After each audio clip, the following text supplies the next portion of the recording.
Last class, the cell transport mechanism. Okay. Usually, when we say cell transport mechanism, this refers to the transport of different materials or nutrients that enter or even exit the cell. Okay? The main part of the plant cell that is responsible for the transport or for the transport mechanism is the cell membrane. All nutrients coming from outside or materials process the cell membrane via different transport mechanism. Okay?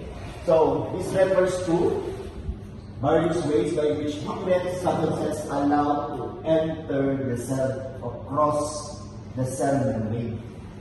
Okay? So, there's also, if the exchange of substances occur in a direction of the concentration gradient, there is no need for energy to output.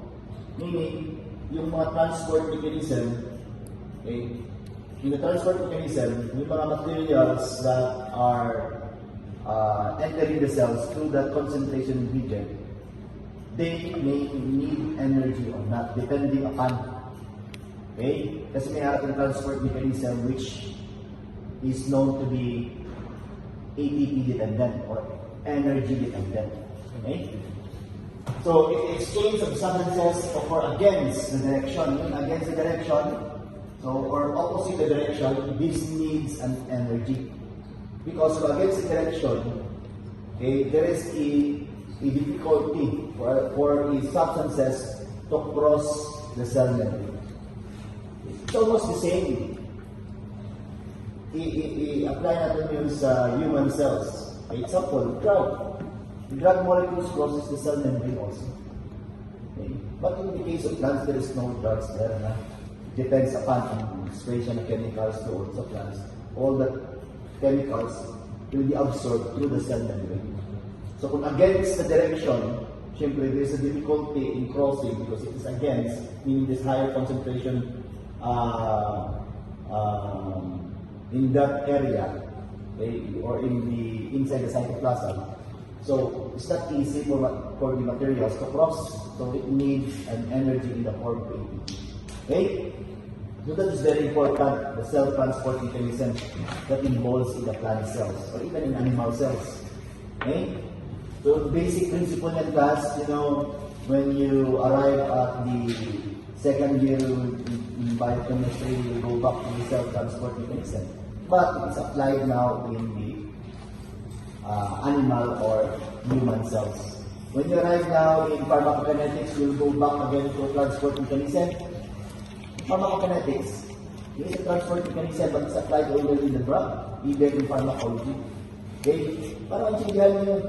But the basic principle in botany still that is being followed, but applied to a drug, applied to different substances that enters the human body.